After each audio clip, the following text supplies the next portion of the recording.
Who's there? Nay, answer. Stand and unfold yourself. Friends to this ground. Long live the king! Welcome, Horatio. Welcome, good Marcellus. Have you had a quiet guard? Not a mouse stirring. Has this thing appeared again tonight? I have seen nothing. Horatio says 'tis but our fantasy, and will not let belief take hold of her.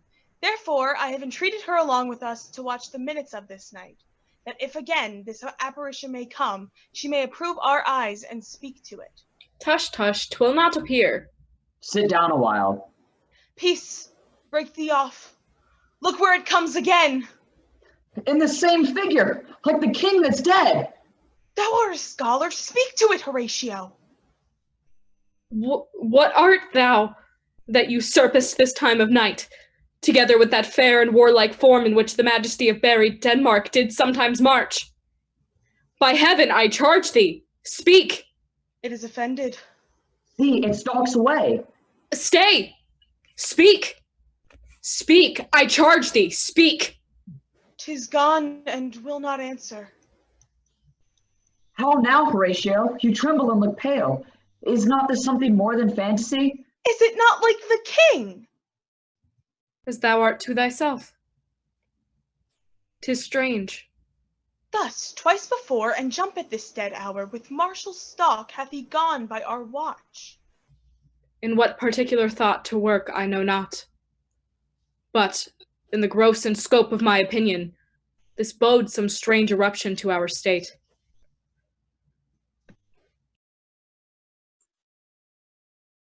Yet of Hamlet, our dear brother's death, the memory be green, and that it us befitted to bear our hearts in grief, and our whole kingdom to be contracted in one brow of woe, yet so far hath discretion fought with nature, that we with wisest sorrow think on him, together with remembrance of ourselves. Therefore, our sometime sister, now our queen, the imperial jointress to this warlike state, we as 'twere with a defeated joy, and an auspicious and one dropping eye, with mirth in funeral, and with dearth in marriage, in equal scale weighing delight and dole, taken to wife. Nor have we herein barred your better wisdoms, which have freely gone along with this affair along. For all our thanks. Now, Laertes, what's the news with you? You told us of some suit. What is it, Laertes? What wouldst thou have? Dread, my lord, your leave and favour to return to France. Have you your mother's leave? What says Polonius? He hath, my lord. I do beseech you, give him leave to go. Oh, take thy fair hour, Laertes. Time be thine, and thy best graces, spend it at thy will. But My now, lord. my cousin Hamlet, and my child. A little more than king and less than kind. How is it that the clouds still hang on you? Good Hamlet, cast thy nighted colour off, and let thine eye look like a friend on Denmark. Do not forever with thy veiled lids seek for thy noble father in the dust. Thou knowest 'tis common. All that lives must die, passing through nature to eternity. Aye, madam, it is common. If it be, why seem it so particular with thee? Seems, madam, nay, it is. I know not seems. It is sweet and commendable in your nature, Hamlet, to give these mourning duties to your father. But you must know your father lost a father, and that father lost his. And the survivor bound in filial obligation for some time to do obsequious sorrow. But to persevere in obstinate endowment is a course of impious stubbornness. It is faint-hearted grief. We pray you, throw to earth its unprevailing woe. And think of us as of a father. Or let the world take note you are the most immediate to our throne, and with no less nobility of love than that which dearest father bears his heir do I impart toward you. For your intent in going back to school in it is most retrograde to our desire, and we beseech you to remain here in the cheer and comfort of our eye. Our chiefest courtier, cousin, and our daughter. Oh, let not thy mother lose her prayers, Hamlet. I pray thee, stay with us. Go not to Wittenberg. I shall in all my best obey you, madam. Why, 'tis a loving and a fair reply. Be as ourself in Denmark. Madam, come.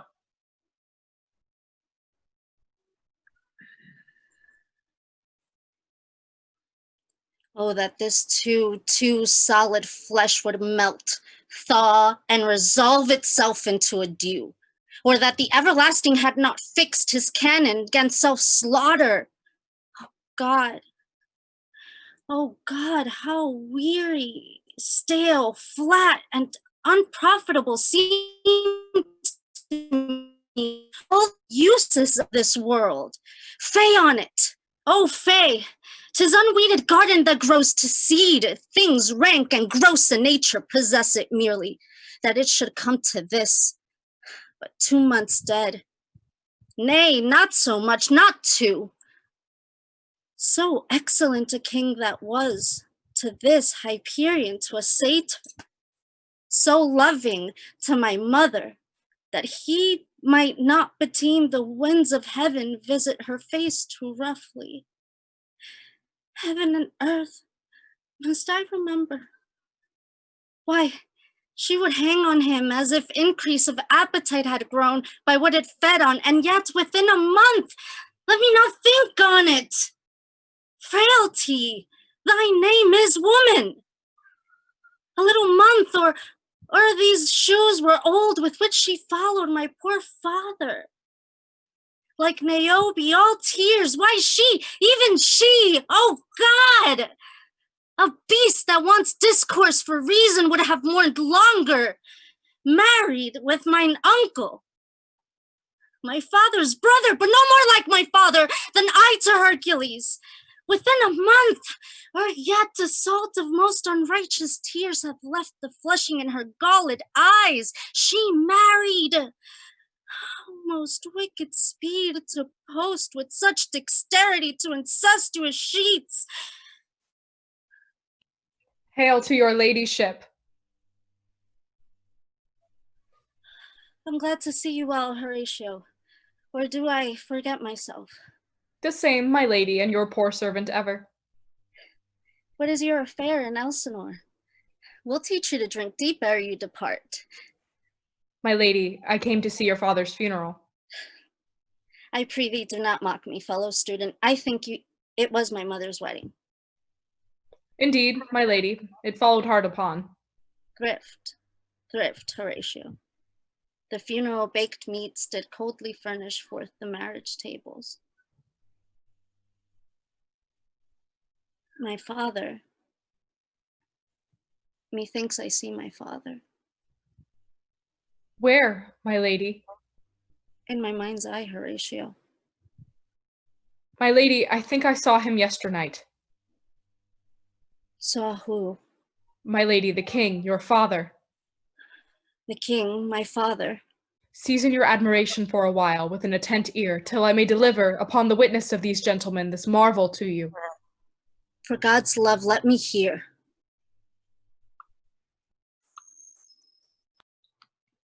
My necessaries are embarked. Farewell. And sister, as the winds give benefit and convoy is assistant, do not sleep, but let me hear from you. Do you doubt that? For Hamlet, and the trifling of her favor, hold it a fashion and a toy in blood, a violet in the youth of primy nature, forward, not permanent, sweet, not lasting, the perfume and suppliance of a minute, no more. No more but so. Think it no more. Perhaps she loves you now, and now no soil nor coddle doth besmirch the virtue of her will, but you must fear. Her greatness weighed, her will is not her own, for she herself is subject to her birth. She may not, as unvalued persons do, carve for herself. For on her choice depends the safety and health of this whole state. Then weigh what loss honor your miss may sustain, if with too credent ear you list her songs, or lose your heart, or your chaste treasure open to her unmaster's importunity. Fear it, Ophelia. Fear it, my dear sister, and keep you in the rear of your affection, out of the shot, and the danger of desire. I shall the effect of this good lesson keep as watchman to my heart. I stay too long, but here my mother comes.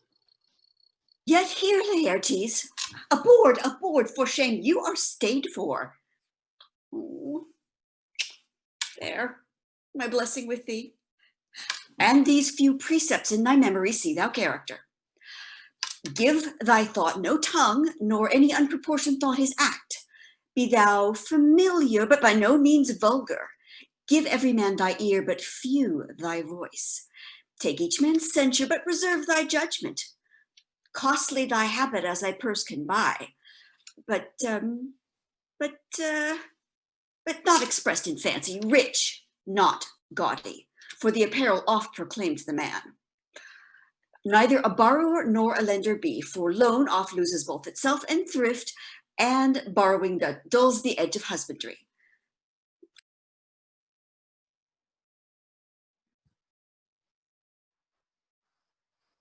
Thou canst not then be false to any man.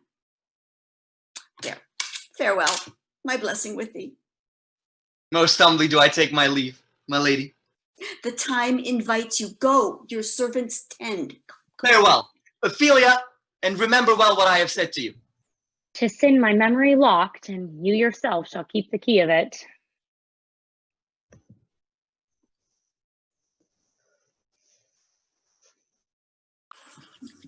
Fear by Trudely, what hour now? I think it lacks of 12. No, it is struck. Indeed? I heard it not. Then draws near the season wherein the spirit held his wont to walk. Look, it comes! Angels and ministers of grace defend us. King, Father, Royal Dane, oh, answer me. Let me not burst in ignorance, but tell why thy canonized bones, hearsed in death, have burst their cerements. Why the sepulchre wherein we saw thee quietly inurned hath oped its ponderous and marble jaws to cast thee up again. It beckons you to go away with it. Do not go. No, by no means. It will not speak. Then I will follow it. Do not, my lady. Why? What should be the fear? I do not set my life on a pin's feet. What if it tempt you toward the flood, my lady, and there assume some other horrible form which might deprive your sovereignty of reason and draw you into madness? It waves me still. Go on. I'll follow thee. You shall not go, my lady. Hold off your hands! Be ruled, you shall not. Unhand me! By heaven, I'll make a ghost of any that lets me. I say away. Go on. I'll follow thee.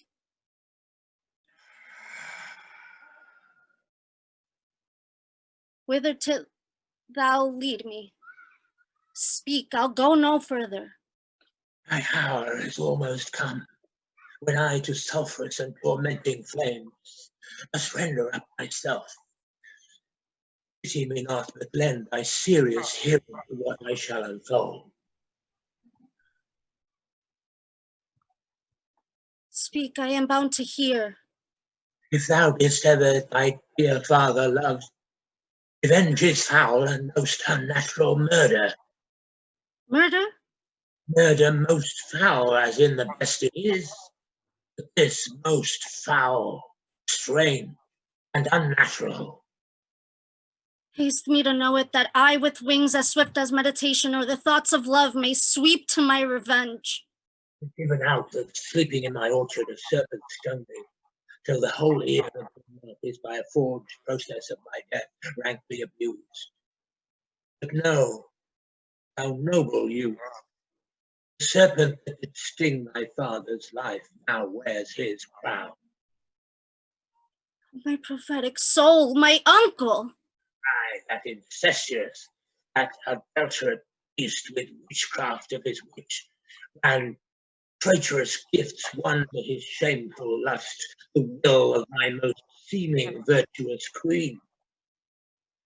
But soft methinks I scant the morning air. If let me be, sleeping within my orchard, my custom always of the afternoon. Upon my secure hour thy uncle stole with juice of cursed Lebanon in a vial, and in the porches of my ears did pour the leprous distilment, whose effect holds subsequently with blood of man, that swift as quicksilver it courses through the natural gates and alleys of the body, and with a sudden vigour it doth toss it and turn like eager droppings into milk, the thin and wholesome blood. Thus was I, sleeping by a brother's hand of life, of crown, of queen, at once dispatched, cut off even the blossoms of my sin, unhouselled, disappointed, unannaled, no reckoning made, but sent my account with all my imperfections on my head. Oh, horrible, horrible, most horrible. Thou hast nature in thee, bear it not. Let not the royal bed of Denmark be a couch for luxury and damned incest. But howsoever thou pursuest this act, taint not thy mind, nor let thy soul contrive against thy mother aught. Leave her to heaven, and to those thorns that in her bosom lodge to prick and sting her. Fare thee well. You, Hamlet, remember me. I, poor ghost. While memory holds a seat in this distracted globe, remember thee. Yea, from the table of my memory I'll wipe away all trivial found records, and thy commandment all alone shall live between the book and volume of my brain, unmixed and with baser manner. Yea, by heaven, O most pernicious woman! O villain, villain, smiling, damned villain!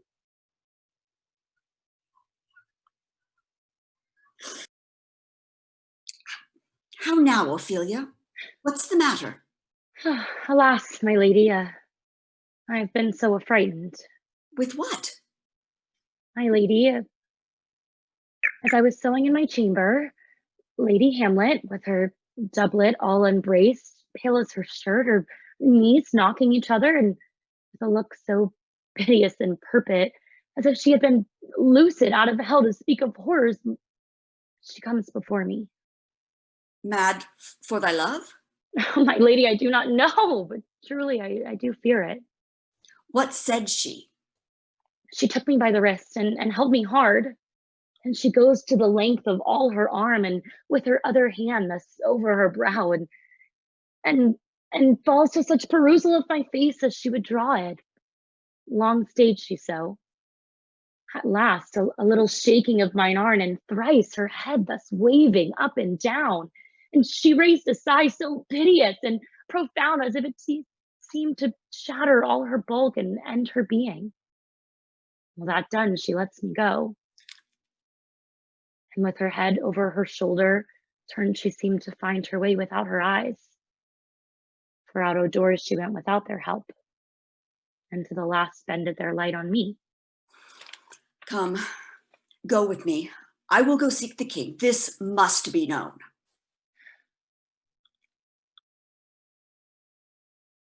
Welcome, dear Rosencrantz and Guildenstern. Something you have heard of Hamlet's transformation. What it should be more than her father's death that has thus put her so much from the understanding of herself, I cannot dream of. I entreat you both, that being of such young days brought up with her, that you vouchsafe your rest here in our court some little time, so by your companies to draw her on to pleasures, and to gather so much as from occasion you may glean, whether aught to us unknown afflicts her thus, that opened lies within our remedy. For the supply and profit of our hope, Your visitation shall receive such thanks as fits a king's remembrance. We both obey. I beseech you instantly to visit my too much changed daughter. And make our presence and our practices pleasant and helpful to her. Aye, amen. My good liege, I do think that I have found the very cause of Hamlet's lunacy.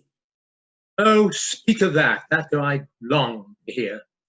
Oh, I doubt it is no other but the main, her father's death and our hasty marriage. I will be brief. Your noble heir is mad. Mad, call it I, for to define true madness, what is it but to be nothing else but mad? More matter with less art. Madam, I swear I use no art at all. That she is mad, 'tis true. 'Tis true, 'tis pity. Mad let us grant her then, and now remains that we find out the cause of this effect. I have a daughter, have while she is mine, who in her duty and obedience mark hath given me this. Now gather and surmise. To the celestial and my soul's idol, the most beautified Ophelia.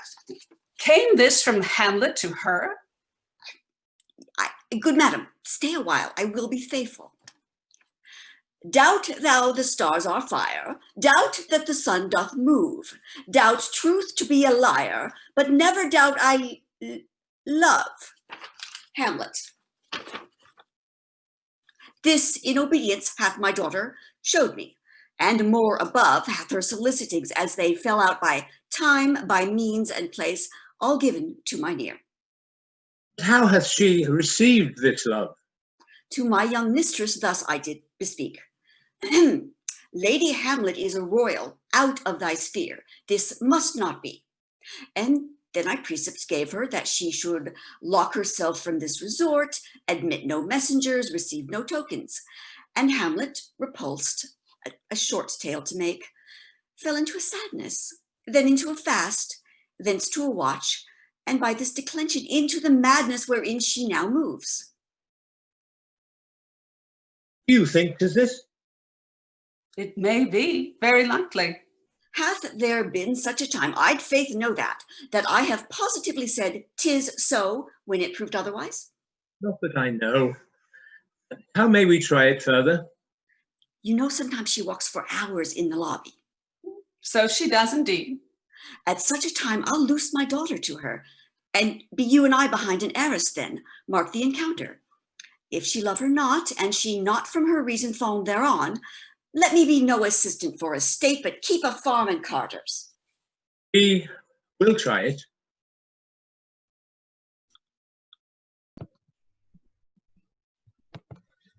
My honored lady. My most dear lady. My excellent good friends, how dost thou, Guildenstern? Ah, Rosencrantz, how do ye both? As the indifferent children of the earth. Happy in that we are not over happy. On Fortune's cap, we are not the very button. Nor the shoes, the soles of her shoe. Neither, my lady. What make you at Elsinore? To visit you, my lady, no other occasion. Were you sent for? Is it your own inclining? Is it a free visitation? Come, deal justly with me. Come, nay, speak. What should we say, milady? Why, anything but to the purpose. Were you sent for? And there is a kind of confession in your looks which your modesties have not craft enough to color. I know the good king and queen have sent for you. To what end, my lady? That you must teach me. But let me conjure you by the rights of our fellowship, by the constancy of our youth, be even and direct with me, whether you were sent for or no. What say you? My lady, we were sent for. I will tell you why. So shall my anticipation prevent your discovery, and your secret to the king and queen moult no feather. I have of late, but wherefore I know not, lost all my mirth, forgot all custom of exercises, and indeed it goes so heavily with my disposition that this goodly frame, the earth, seems to me a sterile promontory.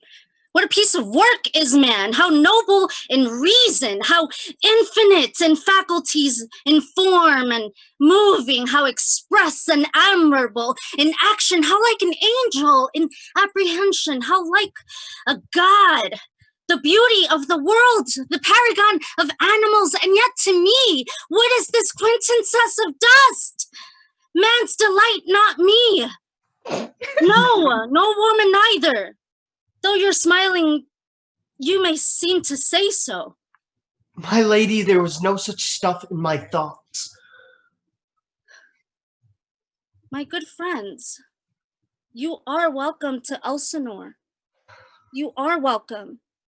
But my uncle, father, and aunt mother are deceived. In what, my dear lady?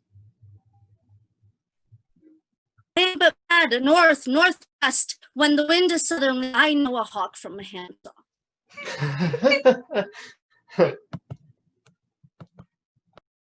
Sweet Gertrude, leave us, for we have closely sent for Hamlet hither, that she, as 'twere by accident, may here affront Ophelia. The mother and myself will so bestow ourselves that, seeing, unseen, we may of their encounter frankly judge, and gather by her as she is behaved, if it be the affliction of her love, or no, but thus she suffers for. I shall obey. And for your part, Ophelia, I do wish that your good beauties be the happy cause of Hamlet's wildness. So shall I hope your virtues will bring her to her wonted way again. Madam, I wish it may. Ophelia, walk you here. Gracious, so please you, we will bestow ourselves. Yet read on this book. That show of such an exercise may color your loneliness. I hear her coming. Let's withdraw, my lord.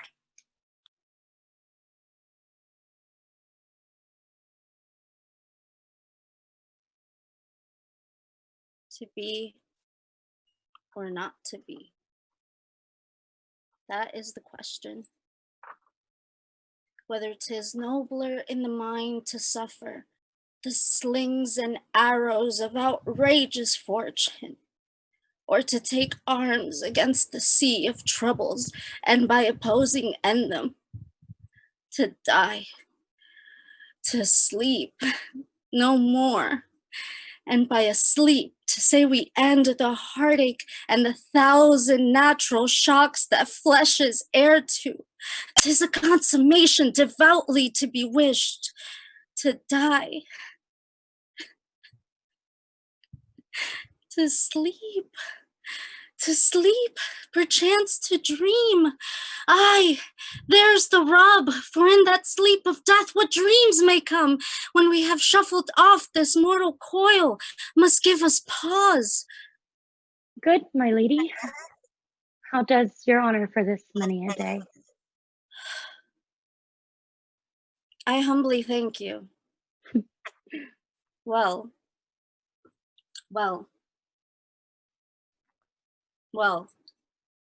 My lady, I have remembrances of yours that I have longed to redeliver.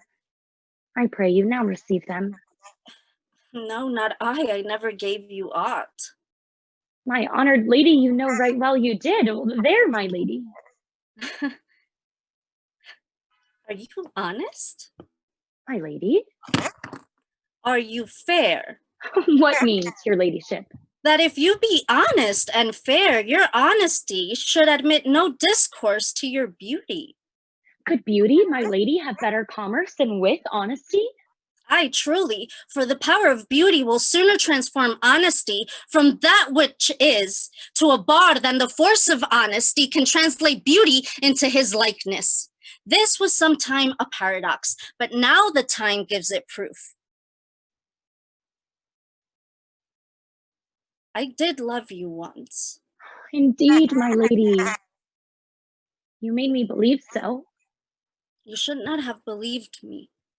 For virtue cannot so inoculate our old stock, but we shall relish of it. I loved you not. I was the more deceived. Get thee to a nunnery. Why wouldst thou be a breeder of sinners? I am myself indifferent, honest, but yet I could accuse me of such things that it were better my mother had not borne me. We are arrant knaves, all. Believe none of us. Go thy ways to a nunnery. Where is your mother? At home, my lady. Let the doors be shut upon her, that she may play the fool nowhere but in its own house. Farewell. Oh, help her, you sweet heavens. Get thee to a nunnery. Go, farewell. Or if thou wilt needs marry, marry a fool. For the wise know well enough what monsters you make of them. To a nunnery, go, and quickly too. Farewell. Oh, heavenly powers, restore her. God hath given you one face, and you make yourselves another. Go to. I'll make no more on it. We will have no more marriages. Those that are married already, all but one, shall live. The rest shall keep as they are. To a nunnery, go. Oh, what a noble mind here is overthrown. Love, their affections do not that way tend, nor what she spake, though it lacked form a little, was not like madness. There's something in her soul, o'er which her melancholy sits on brood. I do doubt the hatch and the disclose will be some danger. For which to prevent, she shall with speed to England. What think you on't? It shall do well. But yet do I believe the origin and commencement of her grief sprung from neglected love. How now, Ophelia? You need not tell us what Lady Hamlet said. We heard it all. My lord, do as you please. But let her queen mother all alone entreat her to show her grief. Let her be round with her, and I'll be placed, so please you, in the ear of all their conferences. If she find her not, to England send her, or confine her where your wisdom best shall think. It shall be so. Madness in great ones must not unwatched go.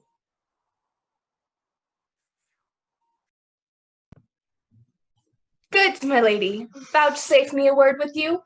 The queen, your mother, in most great affliction of spirit, hath sent me to you. Your behavior hath struck her into amazement and admiration. A wonderful offspring that can so astonish a mother. But is there no sequel at the heels of this mother's admiration?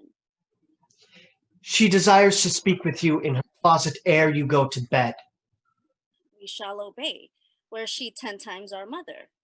Have you any further trade with us?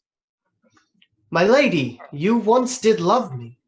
And so I do still, by these pickers and stealers. Good my lady, what is your cause of distemper? You do surely bar the door upon your own liberty if you deny your griefs to your friend.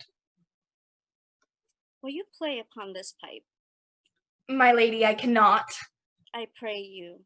Believe me, I cannot. I do beseech you. I know no touch of it, my lady.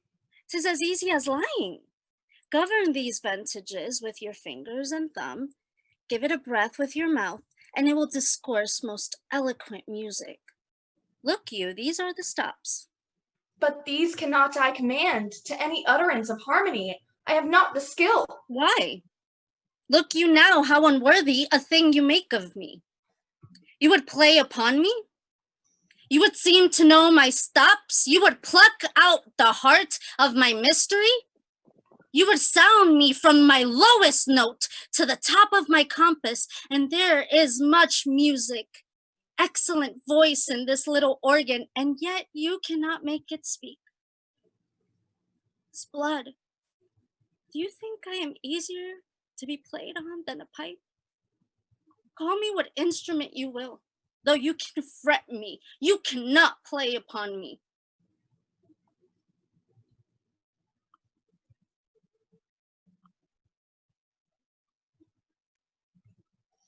I like her not, nor stands it safe with us to let this madness rage. Therefore prepare you, and I your commission will forthwith dispatch, and she to England shall go along with you. We will haste us.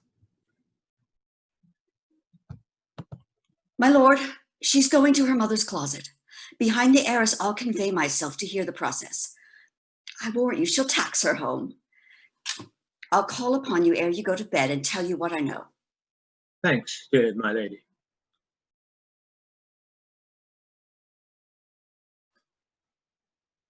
Oh, my offence is rank. It smells to heaven. It had the primal eldest curse upon it. A brother murdered. What if this cursed hand were thicker than itself with brother's blood? Is there not rain enough in the sweet heavens to wash it white as snow? Oh, what form of prayer can serve my turn? Forgive my foul murder! That cannot be, since I am still possessed of those effects for which I did the murder. My crown, my own ambition, and my creed. May one be pardoned and reclaim the offence? Oh, wretched state! Oh, bosom black as death! Oh, limed soul, but struggling to be free, not more engaged. Help, angels, make us say, bow, stubborn knees. All may be well.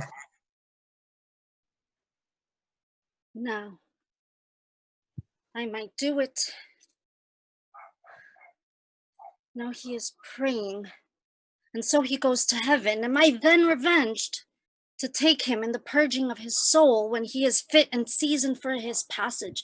No, up sword, and know not thou a more horror tent, when he is drunk asleep, or in his rage, or in the incestuous pleasure of his bed, gaming, swearing, or about some act that hath no relish of salvation in it, then trip him, and that his heels may kick at heaven, and that his soul may be as damned and black as hell whereto it goes.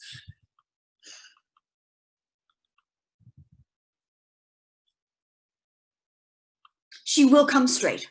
Look you, lay home to her. Tell her her pranks have been too broad to bear with, and that your grace shall speak to her angrily. I'll warrant you. I'd fear me not. Mother! Mother! Withdraw. I hear her coming.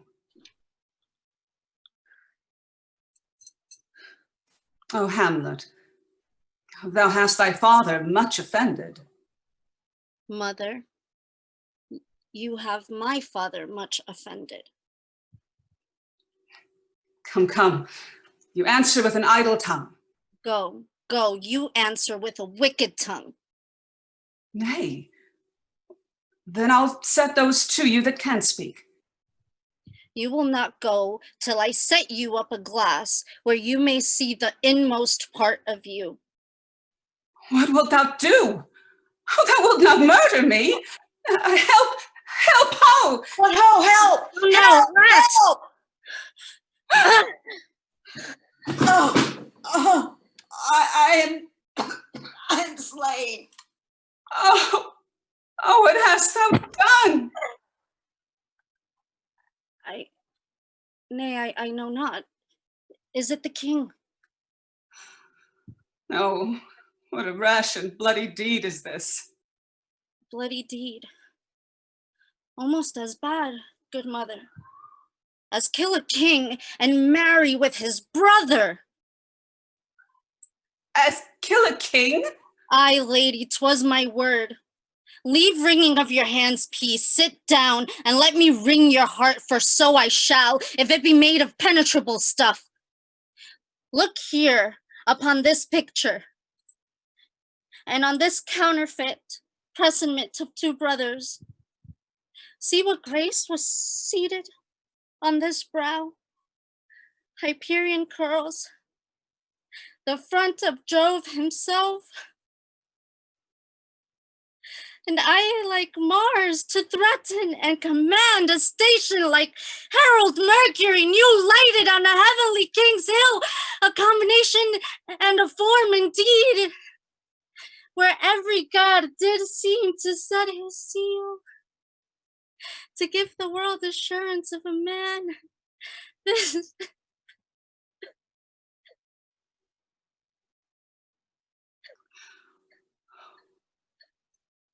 This was your husband. Look, you know what follows.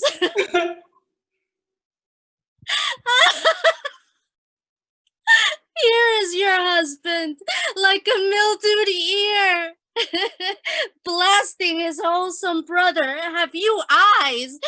Could you on this fair mountain leave to feed and batten on this moor? Oh, Hamlet. No, speak no more. These words like daggers enter in mine ears. No more, sweet Hamlet.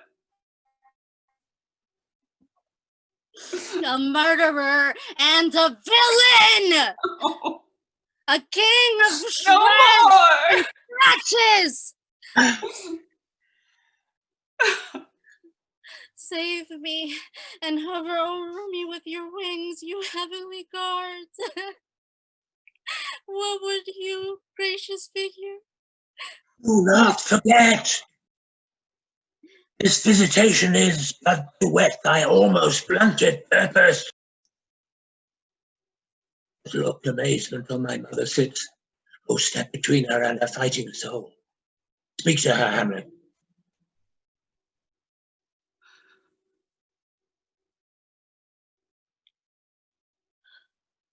How is it with you, lady? Alas, how is it with you? That you do bend your eye on vacancy, and with the incorporeal air do hold discourse. Oh, whereon do you look? On him. On him. Look you how pale he glares. Do you see nothing there? Nothing at all. Nor do you hear nothing? No, nothing but ourselves. Why, look you there!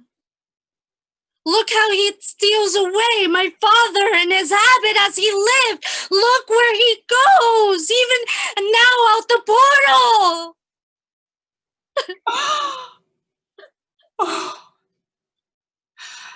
this is the very coinage of your brain. This bodiless creation ecstasy is very cunning in. Ecstasy! My pulse as yours doth temperately keep time, and makes as healthful music. It is not madness that I utter. Bring me to the test, and I the matter will reword, which madness will gamble from. Mother, for the love of grace, lay not the flattering unction to your soul, that not your trespass, but my madness speaks. It will but skin and film the ulcerous place, whilst rank corruption, mining all within, infects unseen. Confess yourself to heaven, repent what's past, avoid what is to come, and do not spread the compost on the weeds to make them rancor. Oh, oh, Hamlet. Thou hast cleft my heart in twain. Oh, throw away the worser part of it and live the purer with the other half. Go do not to mine uncle's bed. Assume a virtue. If you have it not, refrain tonight. And that shall lend a kind of easiness to the next abstinence, the next day more easy. For use almost can change of nature, and either curb the devil or throw him out with wondrous potency. For this same lady I do repent. But heaven hath pleased it so to punish me with this, and this with me, that I must be their scourge and minister.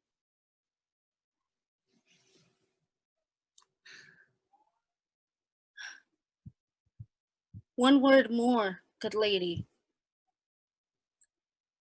Let not the bloat king tempt you again to bed. Pinch wanton on your cheek, call you his mouse, and let him for a pair of reechy kisses, or paddling in your neck with his damned fingers, make you to revel all this matter out. That I essentially am not in madness, but mad in craft. 'Twere good you let him know, for who that's but a queen, fair, sober, wise, would from a padlock, from a bat, a gib, such dear concernings hide. Who would do so? No, in despite of sense and secrecy, unpeg the basket on the house's top, let the birds fly, and like the famous ape to try conclusions, in the basket creep and bring your own neck down. Be thou assured, if words be made of breath, and breath of life, I have no life to breathe what thou hast said to me.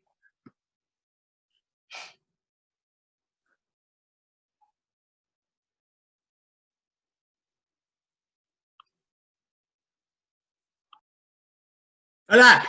What noise is this? What's the matter? Save yourself, my lord. Young Laertes in a righteous head o'erbears your offices. The rabble call him lord. They cry, choose we, Laertes shall be king. Caps, hands, and tongues applaud it to the clouds. Laertes shall be king, Laertes king. The door's about! Oh, thou vile king! Give me my mother! Calmly! Good Laertes.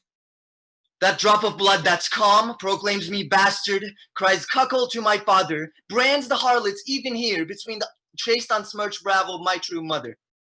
What is the cause, Laertes, that thy rebellion looks so giant-like? Where is my mother? Dead. How came she dead? I'll not be juggled with. To hell allegiance, vows to the blackest devil, I dare damnation! Only I'll be revenged, most thoroughly for my mother.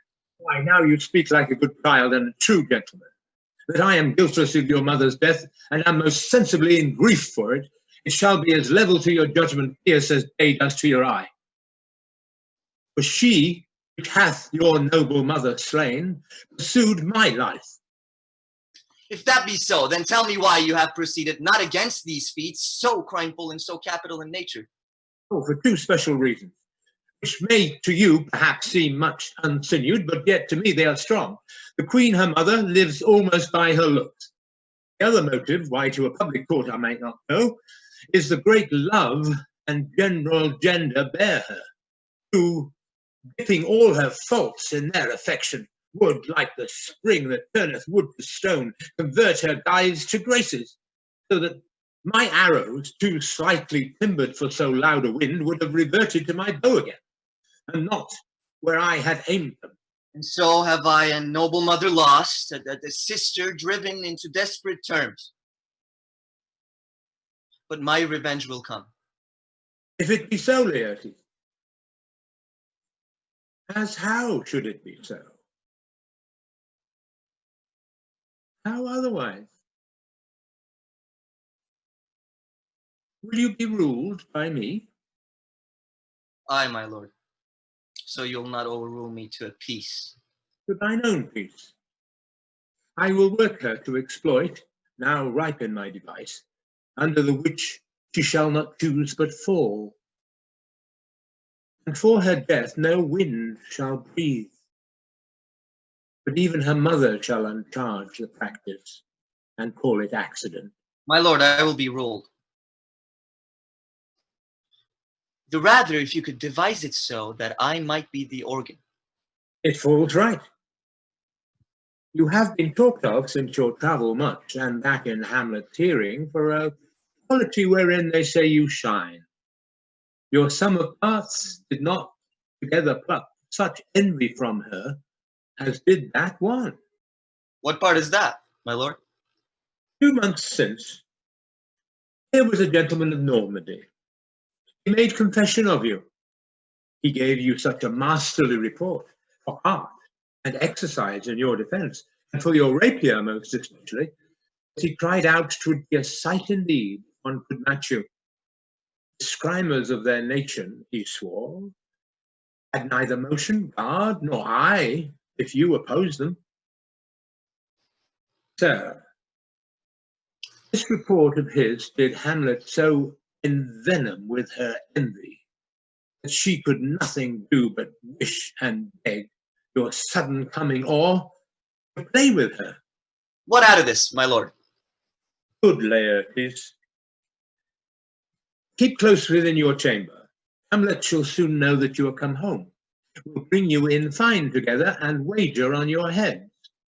She, being remiss and most generous and free from all contriving, will not peruse the foils, so that with a little ease, or with a little shuffling, you may choose a sword unpicked, and in pass of practice requite her for your mother. I will do it. And for that purpose, I'll anoint my sword. I bade an unction of a mountebank, so mortal that but dip a knife in it, where it draws blood, no cataplasm so rare, collected from all simples that have virtue under the moon, can save the thing from death. This is but scratched withal. I'll touch my point with this contagion, that if I gall her slightly, it may be death.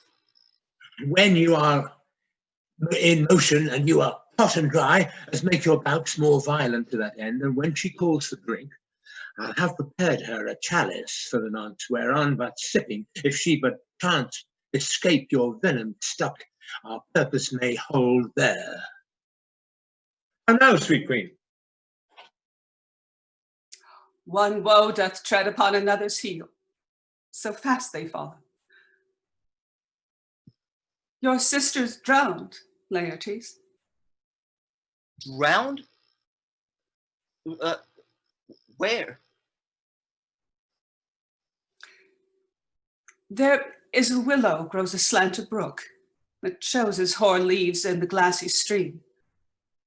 And there with fantastic garlands did she come, of cornflowers, nettles, daisies, and long purples, that liberal shepherds do give a grosser name to, but our cold maids do dead men's fingers call them.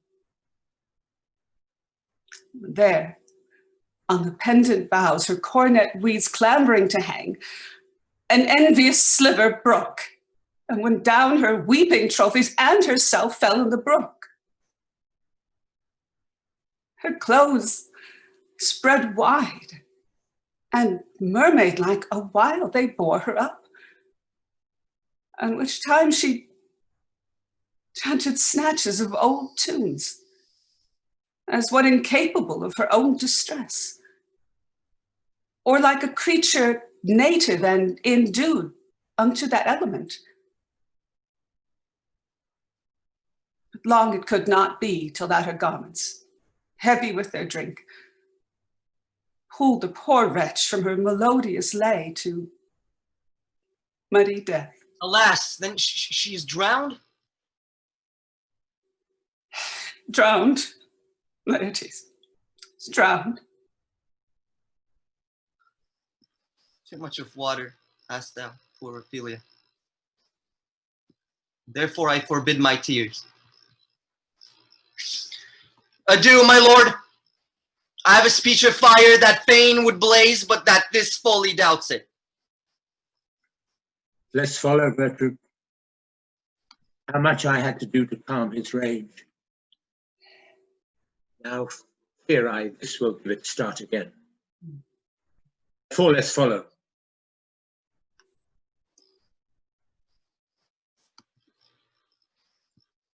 What ceremony else? What ceremony else? What ceremony else? Her obsequies have been as far enlarged as we have warranties. Her death was doubtful. And but that great command o'ersways the order, she should enground and sanctified have lodged to the last trumpet. For charitable prayers, shards, flints, and pebbles should be thrown on her. Yet here she is allowed her virgin rites, her maid instruments, and the bringing home of bell and burial. Must there no more be done? No more be done. We should profane the service of the dead, to sing a requiem and such rest to her as to peace-parted souls. Lay her in the earth, and from her fair and unpolluted flesh may violets spring. I tell thee, churlish priest, a ministering angel shall my sister be when thou liest howling.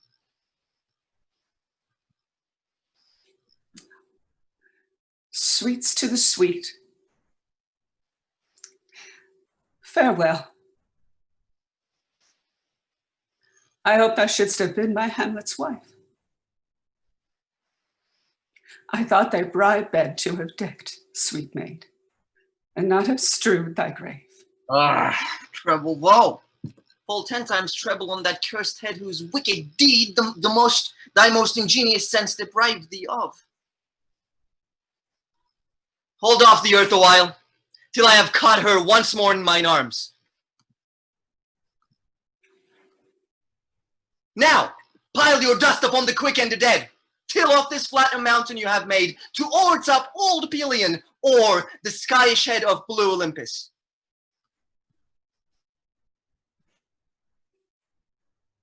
The devil take thy soul!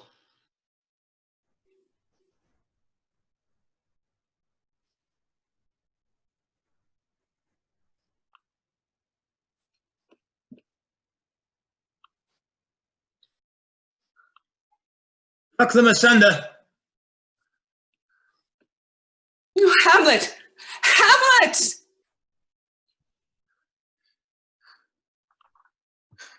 The devil, thou prayest not well, I pray thee.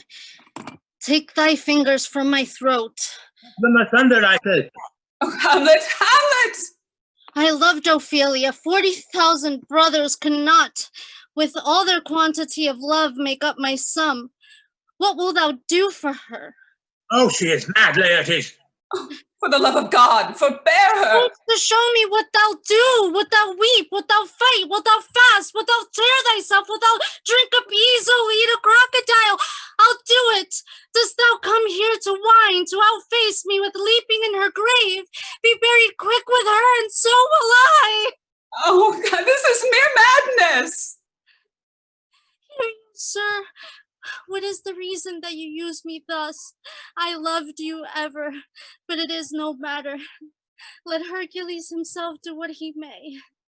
The cat will mew, the dog will have his day.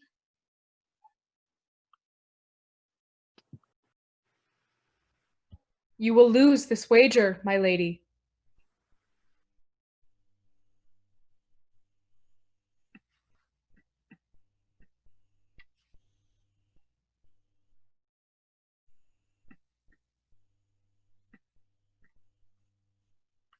I do not think so.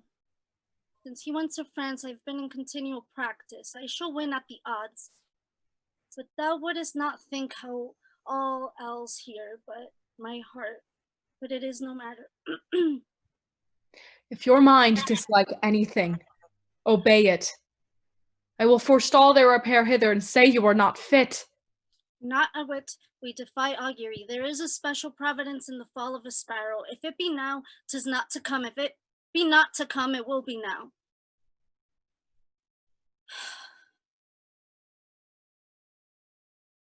Come, Hamlet, and take Laertes' hand from me. Give me your pardon, sir. I have done you wrong.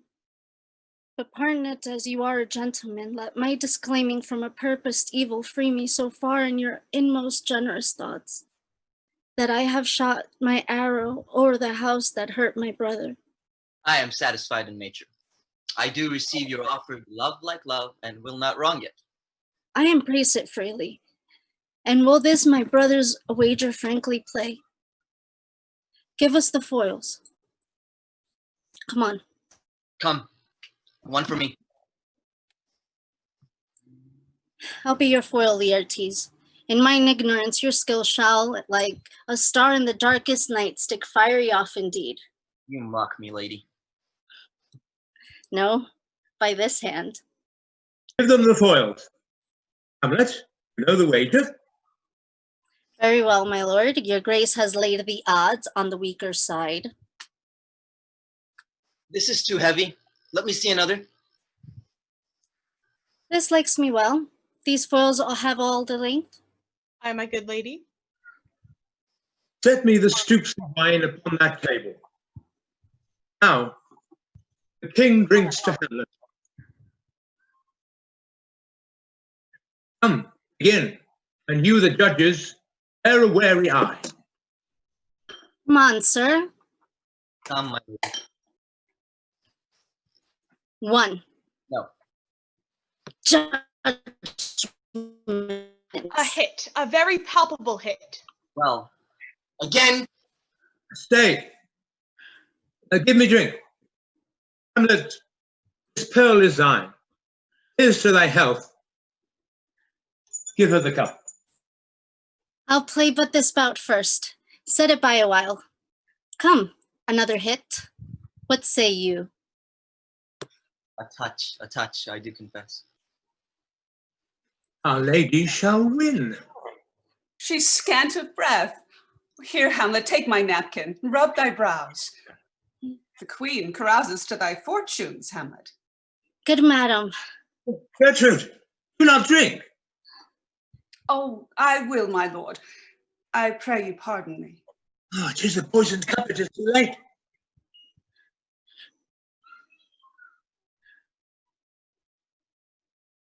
I do not dare drink yet, madam.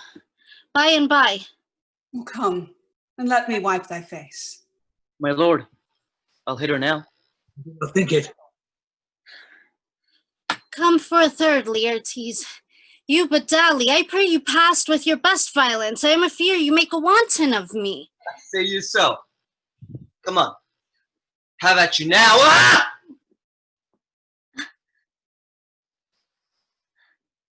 Oh no. I'm wounded. Have at you now. I'm struck. Start them. They are incensed. Nay, come again. Look to the queen there! Ho! They bleed both sides. How is it, my lady? How is it, Laertes? Why, as a woodcock to my own springe, I'm justly killed with mine own treachery. How does the queen? She swoons to see them bleed. No, no. It's the drink. The drink. Dear Hamlet, 'tis the drink. I am poisoned. Oh, villainy. Ho! Let the doors be locked. Treachery! Seek it out! It is here, Hamlet. Thou art slain. No medicine in the world can do thee good. In thee, there's not half an hour of life. The treacherous instrument is in thy hand, unbaited and envenomed. The foul practice that turned itself on me, lo, here I lie, never to rise again. Thy mother's poisoned. I can no more. The king is to blame. The point in venom too. Then venom to thy work! Treason! Treason! Friends, I am but head. Here, thou incestuous murderess, damned Dane, drink of this poison. Take thy union here. Follow my mother. Oh! He is justly served. It is a poison tempered by himself. Exchange forgiveness with me, noble Hamlet. Mine and my mother's death come not upon thee, nor thine on me. Heaven make thee free of it. I will follow thee. I am dead Horatio. Oh, good Horatio, what a wounded name. Things standing thus unknown shall live behind me. If thou didst ever hold me in thy heart, absent thee from felicity a while, and in this harsh world draw thy breath in pain and tell my story. Now cracks a noble heart.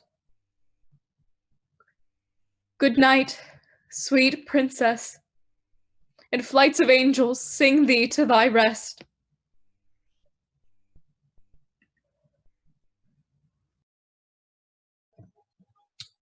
Hamlet Now is a production by the No Regrets Theatre Company and Playhouse 2020. The play was edited and condensed by J.P. Crabb. Hamlet was played by Janelle Abelang. Horatio was played by Molly Jackman. Happy birthday, Molly. Claudius and the Ghost were played by Henry Graham Murray. Gertrude was played by Marcia French. Laertes was played by Demis Himatolu. Ophelia was played by Susanna Dixon. Polonius was played by Paula K. Long. Rosencrantz was played by Frey Bendel. Guildenstern was played by Rose Collins. Bernardo and the priest was played by Dave Sharp. Marcellus and Osric were played by Samantha Ross. Our technical director was Austin Downs. Our producer was Molly Jackman. Once again, happy birthday. And the play was directed by Henry Graham Murray. The audience were played by you. Thank you for your excellent performance. We are staging live performances again tomorrow and Saturday at 8 p.m. Eastern and 5 p.m. Pacific time. Our Saturday matinee is at 3 p.m. Eastern and 12 noon Pacific. See you then. See you then.